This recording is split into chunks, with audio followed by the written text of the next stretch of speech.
Hola, patojas, ay, ¿cómo están? Aquí estoy yo a la luz de la fogata, disfrutándome ¿cómo se dice? Refacción. ¿Cómo la están pasando ustedes? ¿O ya se durmieron?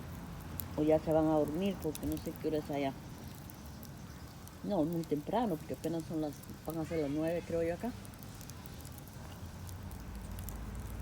Ojalá que disfruten su día y que hayan pasado también un día bonito allá. Cuídense mucho y pórtense bien. Feliz noche.